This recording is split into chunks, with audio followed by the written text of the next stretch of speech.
Michael Dieden is president of Creative Housing Associates. He has done some of the most amazing transit-oriented development projects in the region, and he is known for having such an incredible local touch to projects. Doesn't just, as a developer, I come from development world, and you know, you can kind of cut corners. Michael doesn't cut corners. He really pays attention to the detail, and he's done projects throughout the region, and what he's going to do is share with us some of his lessons learned on TODs. And so with that, please take a seat, and we'll go ahead and have Michael Dieden come and share his thoughts. Thanks so much, Michael.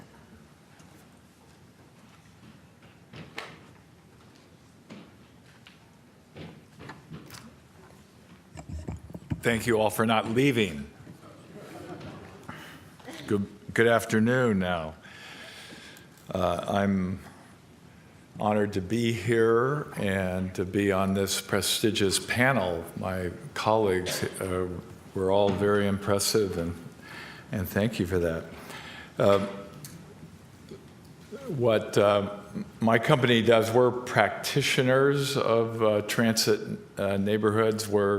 We operate at a much different scale than what you have been presented here. And we refer to ourselves as town builders. We don't use the D word, and we find that wears a little bit better. As you see on the label of the slide, we consider our work that of healing. Most of the places that we go into, they've been harmed. And like this slide here, where a freeway is cutting through a neighborhood and dividing it and causing a repair. And I advance this by the green. Okay, good. Oh, the top green. Okay, got it. Okay. This is going to be a little existential from the beginning, but hopefully we'll get there by the end. This is one of my favorite slides, actually. This was taken at Jordan Downs, which is a public housing project not far from here. Catherine has worked on this project for years. But the thing that I love so much about it is take a look at the diversity in the slide. This was in 1957, and you see a couple of blonde kids, you see an Italian kid with his arm around the Hispanic. And this is something that's been lost over the last 50, 60 years in America. And one could even go there to say that it contributed to the results of the election, the last election. And then what happened is the real estate community began to market sprawl. And you'll see this trying to encourage people to leave that last slide, to leave South LA, and then disrupt their relationships and their relationship with their church and their neighbors and the school, and move to some places like Pacoima. And note how manipulative the language is and all that. And this happened all throughout the United States of America. And this was the result. And this is why we're here today, to try and heal the sins of our fathers, to use the Catholic analogy. And then very slick operators sold all this to America. And the typical family is there on your right-hand side. You might recognize the guy on the left. And it was all selling, quote unquote, the American dream and a panacea and an escape. And this was the escape. This is what resulted, and this divided communities. It caused great disruption, and people are commuting still today. We're I'm going to show you a project in Rancho Cucamonga where 70% of the residents drive over 30 miles to their employment. And this is also what happens when you divide communities and you cause alienation and you cause segregation. It's by no coincidence, I don't think, that the Santa Monica Freeway, the 10 freeway that divides North and South Los Angeles, was completed in 1964. This is a picture of the Watts riots in 1965. What the 10 freeway did to Los Angeles says, this is the divide, and you're over here, and we're over there. And the police department and all the institutions, everybody abided by that and made sure that wealthy people coming from Brentwood to work in downtown LA did not have to experience any of the urbanism. And so the result was devastating. What also was devastating was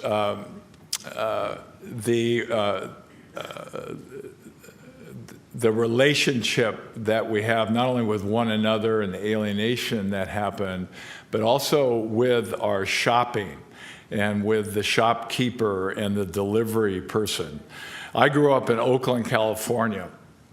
We had our milk delivered by Harold, the milkman from Berkeley Farms, and he knocked on the door and walked right in, put the milk in the refrigerator, and walked out. We all knew him intimately. Harold, the milkman, great guy. We had Lulu, the egg lady, and we had all of these relationships. And here you see the Helms truck that delivered bread and donuts throughout every community. And we've lost that. You know, that is gone. You see little elements of trying to bring that back, but it's quite not enough. We replaced that relationship and we replaced Main Street, where there were mom and pop, real people that lived in the community, that sold, that operated the hardware store, the grocery store. We all knew their names. We knew their kids. We went to school with their kids and all that. And we changed that out for the mall and the supermarket. So Lulu went out, Harold went out, everybody went out, and then we corporatized and created Big Food, and look at what we have today. Basically, a society, a great percentage of which are overweight. They suffer from obesity, child obesity. We see that so much in our work in South LA, and it's quite depressing. Then, to add insult to injury, the great transportation system of Los Angeles put the 105 freeway in. That was a real winner. That was look at, if you didn't get the message out of the 10 freeway, here's the 105 to really divide things, okay? Everybody got the message? And then, of course, the response is the slide over on the right-hand side of the screen. And that resulted in yet again another insurrection in Los Angeles. This is the Rodney King riots. And then over on the right-hand side, we see the result of what people of means did. They locked themselves up in the gated communities.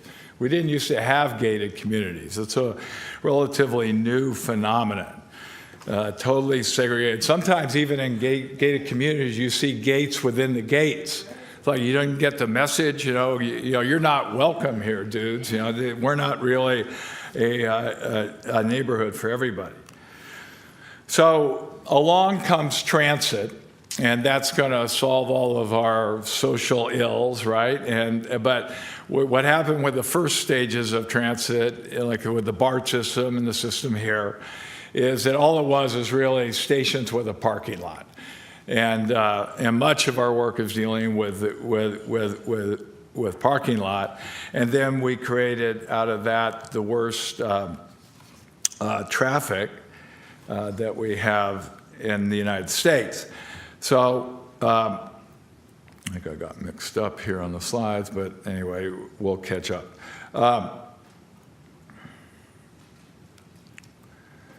Then we decided, okay, let's try and humanize the situation. So there's transit neighborhoods, transit corridors, there's transit-oriented development. What was the great term you used? The transit. Yes, very good. I learned a new term. So this has come a long way, and to humanize the situation, this is the Del Mar station on the goal line of the metro system. Been very, very successful, and a good example of relatively high density housing. So we're going to show you 3 quick studies. One is I worked with Catherine Perez on this one. She was the transportation director for the city of South Pasadena. We also worked with Metro on this. They were our partners. But this was you see the parking lot. It was a blank lot. It was a healing process in that it had been a scar in the community. The owner that we bought the property from had violated the historic sensitivity and tore down a bunch of historic houses. And then the gold line came in. Neither the city nor Metro owned any land in order to park commuters. And so we came in and worked very closely with Metro. We won one of your great grants for $2.5 million, and the state of California was also our partner. Note the historic hotel building that's not a part of our project but was right next door. And then we built this. This provided commuter parking, a subterranean garage, about 5,000 feet of retail, and then 67 residences fitting into a very, very, very sensitive historic neighborhood. And it's an example of making both the transit work and transit and turning this into a transit neighborhood. Look closely here, and I want to point this out because this is key to it, where most developers do vertical, straight-up buildings with the same type of density, put a little stucco on it, and then a tile roof and call it a day. This is what is called, here's Mission, here's Meridian, that historic building, the metro station right here. But this has about 4 different types of density as you get into this sensitive historic neighborhood. And that was why we were able to entitle this, and that's why we were able to be very successful in the marketplace.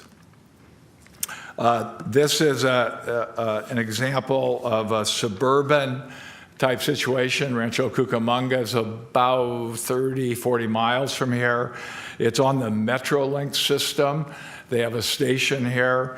What we were awarded this in the middle of a competition because they liked our ideas. And we're that little speck there that's next to the Metro. Our project is called Empire Yards. And next to us, Lewis Companies is building a mega 3,500 home subdivision. And so what we wanted to do was parlay off of what Lewis was doing, partner with Metrolink, SCAG, Sandbag, and the city to develop a much larger transit neighborhood here that would include Lewis, it would include us, and that we would also assemble a couple of large pieces. So that little 10-acre dot there now becomes a much bigger play with about 5,500 homes. And note that in the right-hand corner, that's a town square with retail. It's anchored by a 5-screen art house theater, Lemley Theaters. The kind of the quirky building right here, my point, yeah, there we go. Right there, here's the parking structure, and then this quirky building is using freight, the containers. And we're working with the Bogue Communities, an affordable housing developer here, and that's going to be affordable housing for seniors. And then on the bottom of it is going to be a preschool. And so what that does, it's intergenerational. Remember what I talked about healing in the beginning and going again, using transit and transit-oriented development to get at segregation. Instead of segregating seniors as we do, we're putting them into this vibrant urban village in the middle of suburbia, and then bringing the kids into actually their lobby where they see them every day. So their quality of life is greatly increased, and they live longer. So all of us are impelled to just not build buildings and try and make money off of this. If you see it as a healing exercise and something that's correcting really grave social ills, we can really accomplish a great deal. And this is some of the vernacular architecture that you're going to see using a lot of these containers, making it this should be the prototype on how to do suburban transit neighborhoods. And if we're successful, I think I'll come back here in a couple of years and we'll have some fun with it. But I want to go back to that original slide, which came out of Watts, and that was 1965. The corridor that you see right here is 103rd Street. That was after 65, it was referred to as Charcoal Alley. It got completely torched. It was never healed 50, 60 years, okay? And so what we did on the right-hand lower corner is the metro station. That's the Blue Line station. And then we have about a mile corridor. On the very left is Park Gateway, which that was the gas station that was the epicenter of the 65 insurrection. That was totally inflamed. My company has partnered with Grant Church and again with the Bogue Communities to do that project. We're going to talk about that a little bit later. But then not only are we doing that, but also we're working with all the stakeholders to make 5 or 6 catalytic projects along Old Charcoal Alley to turn it into a vibrant urban corridor with a civic block, with new retail. Thanks to Mark Ridley Thomas, there's a wonderful park there. And this can become absolutely wonderful neighborhood. And the Park Gateway, you see it here, that on the corner is where the old gas station was. Now we have 70 units of affordable housing. We're giving 12 of those units to a great organization called the Anti-Recidivism Coalition.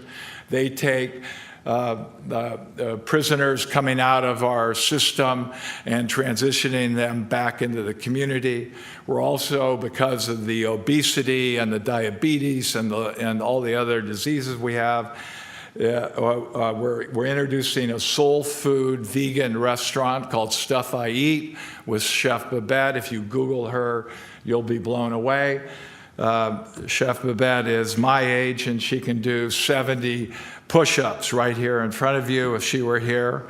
Former drug addict and abuser, but she's totally my role model today. So it's those kind of things that we're trying to introduce. Another group that we're working with is Flea from the Red Hot Chili Peppers. As you know, all of the arts, all the music are taken out of our public schools, is no longer being offered.